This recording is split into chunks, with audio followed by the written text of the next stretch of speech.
what Uhuru allegedly said in front of UK President Boris Johnson on Monday.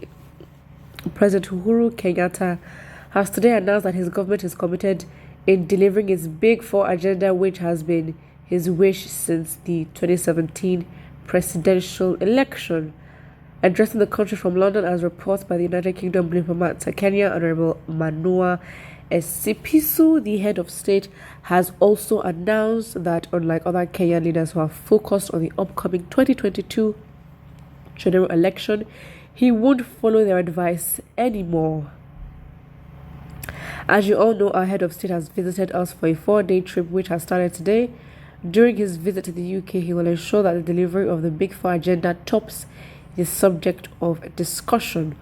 All the same, President Uhuru Kenyatta is tonight expected to meet with UK President Boris Johnson, where, according to close sources, the fight against the ravaging coronavirus pandemic, improving the level of education, and that of trade will compromise the agenda of the meeting. Okay, so what I'm sorry. The title is a bit misleading. It's like as if, okay, he said something in front of Boris Johnson in which we're going to be like, oh, wow, an expose on what he has done. Like, it's pretty much basic, not going to lie. So now, if you think about it, so it's 5 years for a term. Wow, that's a long time. So, first of all, I don't understand how his, what's his name? The United Kingdom diplomat has said that the Kenya president will focus on the top 4 agendas, in which it doesn't make sense because he went to the UK for the summit with Boris Johnson and the UK and all that, where the summit is basically based on education. Like, it's mainly education for the girl child, funding for education, finances for education. So I am very confused as to how the top 4 agenda, which is what he has said he had promised to achieve in his time from 2017. I don't understand how he plans for that to top the conversation, but it is what it is. We're not even going to be there anyway. So it's whatever happens is the result and the outcome that we can use to value and measure. Okay, he actually went there to do this and he went there to do that. Basically, that's it. Someone says, British government will not ask Kenya that I know God will start suffering in a short time. Their president, how fraudulently they handed over NNAMDI KANU to the Nigerian government. Very true. Very, very true. And it's a bit shocking because you'd expect that NNAMDI KANU, being a citizen of the UK, the things would come for him. The benefits of, being a citizen of that kind of country, you'd expect that things would happen in his favor where, he may be spared or whatever, So, very much sad. Because for Kenya, they have records of NNAMDI KANU going through immigration to enter the country, but for some reason still don't have records of him leaving through immigration. Meaning, it is safe to assume that NNAMDI KANU is still supposed to be in Kenya, basically. So therefore, Kenya, where is NNAMDI KANU? Someone here says Uhuru Kenyatta is a kidnapper. Kenya government will never progress. Uhuru or Uguru, whichever one, he is just a criminal. UK is a terrorist country. That's why Buhari and Uhuru Kenyatta in the UK, with Boris Johnson to celebrate their success in kidnapping. Which for agenda time has ended? Maybe Akiwa Kwa retirement. Oh, not a Kenyan out here exposing their president, but it is what it is. So again, it's like you went there for an education summit and you're talking about top 4 agenda. I don't think so.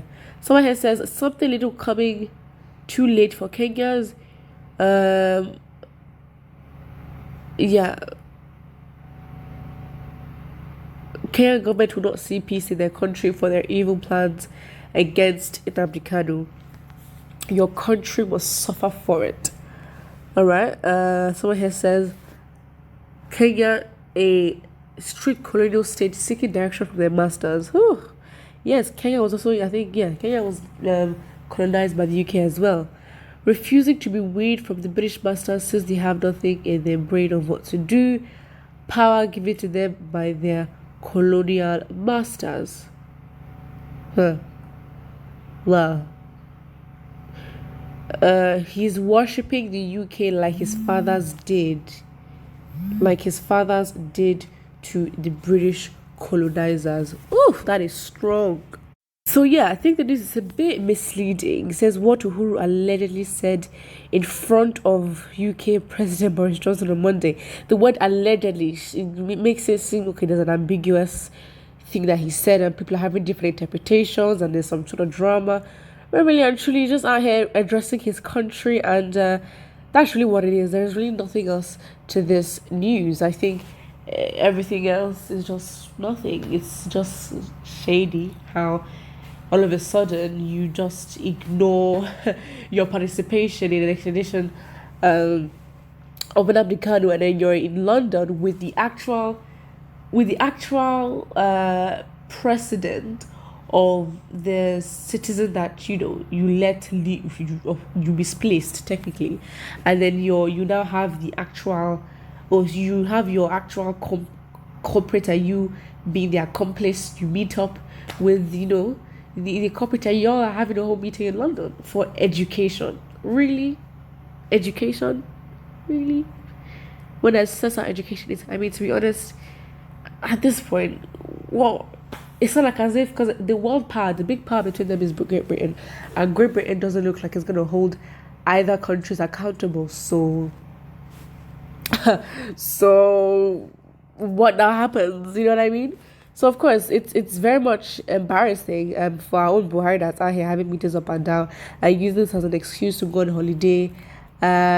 He will come back and he will now meet Nigerians where we are, and it's okay. I mean, Nigerians just keep striving. Nigerians just keep, and I think maybe that's why there's never really a sense of urgency, because Nigerians have just learned to endure to a point where we can reach our breaking point and we will still keep enduring because of how hard we want to work and how we enjoy hard as well.